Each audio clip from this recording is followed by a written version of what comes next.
hi, I want to help you out. I don't know if that's a good idea for you, but I would like to. All right, babes. I asked on Instagram, also look at my pretty flowers. I asked you guys on Instagram to send me some stuff that you needed some advice on, and this original idea came from Rachel. We love Rachel so much. She is a patron and just one of my favorite people. I love Rachel. So our first piece of advice. How do you just start life and become an adult? I am struggling. This is obviously a tricky question. I think most people feel this way when like life starts to happen post-college and whatever. I don't think that there's like one singular thing you can do. I think a really big part of it is just feeling like you're doing stuff yourself. So like if your parents are paying your rent, that's not gonna make you feel like you're like doing it on your own, you know? Learning how to cook is a really big one, because then you kind of feel self-sufficient, like you can do things and you don't need anybody there to do them for you. Do the things that you always thought adults did. To me, it was very adult to live in your own apartment. I don't think that there's one singular thing you can point to and be like, now I'm an adult because I did X. I think that sort of just comes from what you're most comfortable with and proud of. Best friend's fiance creeps me out. Should I be honest with her? No evidence, just vibes. Oh, that one's sort of tricky. I just feel like there's always something you have to be able to point to. You have to be able to say, hey, last Wednesday, he made a really weird comment I wasn't comfortable with. It was this. Like, I feel like there's gotta be something. Not to say your intuition isn't probably right, but like, I'm very much of the belief that you should kind of keep your opinions to yourself unless they're supportive or unless there's evidence, you know? What do I do if I hate everything about my life? Change everything about your life. I worry that a lot of this advice is gonna be like, well, just quit, we'll just change it, we'll just do this. I wanna preface that right now by saying I understand that sometimes it's not very easy to just quit a job or to move apartments or to do X, Y, or Z. You can't be a victim simply because you don't want to do something. And I'm not saying that the person who asked this is being that way. I'm just saying if you're letting yourself live in this place of hating your surroundings and hating what's going on, like, that's not gonna be good for anybody. I'm a big believer in like quitting a job you're not happy at and having no choice but to find another one. And if you don't like your apartment and you can't move yet, change your room. Or, you know what? Here's actually some really good advice. Do like a really deep clean. I think that cleaning your space, your room, your bathroom, your living room, your kitchen, I think that doing like a really nice clean can oftentimes be a pretty big fix to a lot of like, I fucking hate where I am, da da da. But also if like you hate your friends, don't be their friend. You have to do the things that you know are right. You're just waiting for somebody to tell you that they're not right anymore. So like, that's me. I'm telling you to change them. You're allowed to not be friends with that person anymore. You're allowed to quit your job. You're allowed to do the things you need to do to make yourself happy. What's the best dating advice I ever received? I think just to remember that this person is not the only person in the whole world. And I know that that's super cliche, but you guys know I fucking love cliches. A cliche is a cliche for a reason. They're not the only fish in the sea. They're not the only person that's gonna love you. They're not the only person that's gonna be attracted to you. Everybody is somebody's type. Be the kind of person that you would wanna date. This person asked if they should break up with their boyfriend or not. If you're having to ask a stranger on the internet if you should break up with your boyfriend, then the answer is yes, break up with your boyfriend. Ugh. Irene, it's been 9 months. Will I ever get over him? Yes, I promise that you will. Something I've told my friends before. If in a year you're still thinking about him, then maybe you should reach out. Maybe there is something left that you need to figure out, whatever. But like, ultimately, just know that if you broke up for a reason, and you will get over it. I promise. You gotta keep putting yourself first. Do things that make you feel good and try your best to not think about them. I'm also very big into out of sight, out of mind. If you're still talking to them, or, my God, my face is so disgusted. If you're still talking to them or have them on Instagram or like listen to music that, like, don't put yourself in a situation where you're thinking of them on purpose.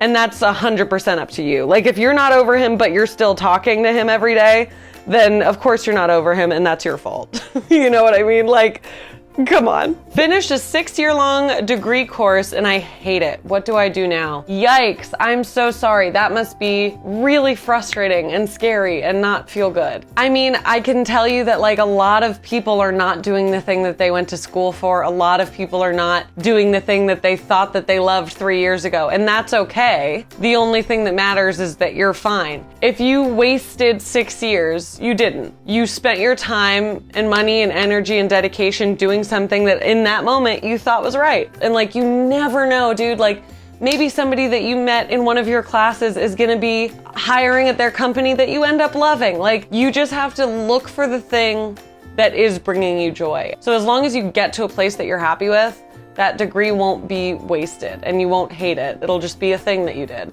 Oh, this is a great question. Should you confront a friend who constantly does something that is mildly annoying or accept the quirk? You just gotta accept it. There's actually, you know what? There's something I've learned that I really love. It's called the 5-second rule. If somebody can fix something in 5 seconds, you can tell the person that. If it's the fact that they like pop their gum when they're chewing gum, which I do and a lot of people hate, and you say, can you not pop your gum? I'm sorry, it just like really bothers my ears. No problem. And they should be like, yeah, okay, sorry. Don't be rude to somebody. And unless it's like causing you bodily harm, just accept it. How much salt is too much in the water for pasta? It should taste like the ocean, like it should be as salty as the sea. Ow! How do you stay so happy and positive? I have such a negative inner voice and it's the worst. I try to be very grateful for everything that I have, and not in a way that's like, oh, don't forget to be grateful. Like, be grateful that like you saw a pretty flower today. Be grateful that like you're able to like get around and you're able to like live a life in which you can eat food and get clean water and all of these things. And here's the thing, I think negative emotions are important and shouldn't be disregarded and shouldn't be like shooed away. But for the most part, you don't need to live in those. Here's actually a tip. Sometimes, a whole video about tips, I'm like, here's the first one. Sometimes when I'm feeling really negative or I'm having a really like intrusive thought, what I try to do, I just say like, no, that's not the case. That's not the case. I don't want to give an example because it's like too personal, but like if you have a super negative thought, you're like, oh, I think that my best friend doesn't want to be my best friend anymore. No. Do you have evidence of that? Did your best friend tell you that? Or are you just like choosing to make up a scenario because you're feeling bored about something, so your brain is telling you to think about something negative? Give yourself the facts that you know, and anything outside of that simply isn't true.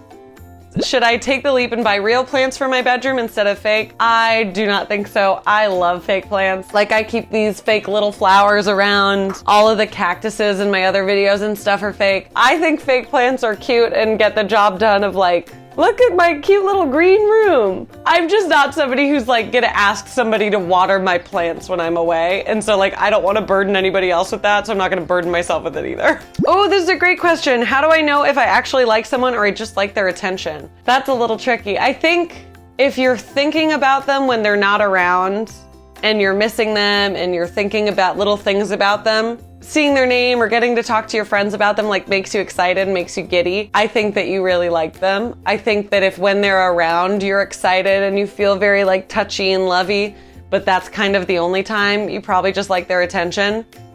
So yeah. Oh wow, this is such a great question. How do I tell people that I recently lost my dad without dropping a bomb on them? Dropping a bomb in quotes. You don't. Because it doesn't fucking matter what they think. If you feel comfortable enough that you want to share such a deep and intense thing with somebody, they shouldn't care that it's gonna be a little fucking heavy to take on. It's your story and it's your heartbreak that you're dealing with. So if you want to share that with somebody, I trust that it's somebody who will happily take that and like want to be there for you. If somebody's response to you sharing that you lost your dad is, wow, you really dropped a bomb on me here. Disgusting. And like, I get, if you're kind of like me and you're sort of like goofing about it and da-da, and they're like, damn, really dropping a bomb on me here. Like, what can I do to, that's obviously different. But if somebody's like, wow, this wasn't the time to tell me that. Fuck them. You do what you need to do at your own pace. Oh, somebody asks, just body acceptance. I'm guessing that their advice is how to get there. What am I gonna do? Be upset that I don't have a thigh gap and like physically because of my bone makeup will never be able to have one? What is the fucking point? Like, I have stuff to do today. I can't just dick around hating the way my stomach looks from the side or the front or the back for the next 2 hours. I don't have the time. I do have to let you know that's something I'm still working on every day. It's not like I'm spokesperson for how to get there, but I think that might help. I was talking to this guy that I've known since 3rd grade. He seemed to be flirting a bit. He has a girlfriend. If somebody has a girlfriend and you are actively flirting with them, that's not something I could ever get behind. I think you should remove yourself from that situation. I'm moving soon. Please let me know everything will be okay. Everything will be okay. Everything's going to be so much better than you think it was going to be. It will take a minute for sure to get used to it. It's gonna be really good and it's gonna be great. It's gonna be kind of expensive at first, but that's okay too. I love cliches, God forbid. I already told you guys, so you can't get mad at me. Just take it one step at a time. Okay, you moved in. Now what do you have to do? Unpack your shit. Okay, do one room at a time. Okay, now you gotta go get groceries. Go do that. Like, just don't think of it as like, oh my God, I have to have my life together in a week. Think of it like, okay, I need to unpack the kitchen right now. Easier. This person asks, I'm dealing with a lot of things, but I don't like to ask for help. What do I do? You get over it and you ask for help. You need help, and that's okay. I do not think that there is an ounce of I think it's like one of the least cool things in the world for people to be like, I don't need help. I don't need anybody. I don't need this. I don't need that. That doesn't make you cool. That's like when somebody's like, yeah, I work all the time. I never do anything for myself. All I do is work. That's not interesting of you. Go out. Sit on the beach. Like, girl, get some help if you need help. That's okay. You're allowed to ask for it, and you should be. That's what friends and family are there for. I promise. Oh, this is tricky. My best friend was the least supportive after my dad died. Do I keep her around or cut the cord? That's tricky. Your dad dying is a very, very personal experience, and having people around to help you is huge. And there are simply some people who do not know how to handle it. And I think it would be worth a conversation, especially if it's your best friend. Like, I think it would be worth a conversation to be like, hey, I really need you to just like listen when I'm upset, or I really need you to just like bring over some dinner and we could watch a movie. Like, and again, it's not your job to tell this person how to be a friend, but it is your job to tell them what you need. And if they can still not provide that, then that's a very different story. Should I ask my best friend of 12 years to date me? If you have feelings for your friend and they're not going away, like if they did something hot once and you're like, nice, and that's the last you've thought of them like romantically, don't bring anything up. But if you've been in love with this person for 12 years, like you're gonna start to resent them at some point, and then the friendship's gonna be ruined anyway. So why not just tell them? At least get it off your chest. I'm getting into a workout routine. My best advice for working out is to enjoy working out. Do not think of working out as working something off. Oh, I had a cheeseburger yesterday, that was 1,200 calories, now I've got to go on the treadmill for 2 hours. Nope, not how that works. Don't do that. What you need to do is figure for yourself that working out is good for you, which it is. It's healthy, it's keeping your heart going, it's getting all the sweat out, it's doing a bunch of great things for you. You need to think of a workout as something for you. It's an hour that you're taking out of your day for you to make yourself function even better, to make yourself feel even better, look even better, whatever it is.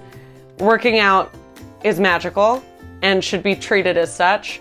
Also, very important to remember, working out is not something that you need to get motivated to do. It's not something that you have to like psych yourself up for. I heard this on a TikTok the other day and I can't find the creator and I don't remember her name, but she put it really beautifully, and it's sort of how I've always wanted to be able to verbalize it, but I've never been able to. She's like, the gym is not something to motivate yourself for, it's an appointment. If you had to go to the dentist, you go to the dentist.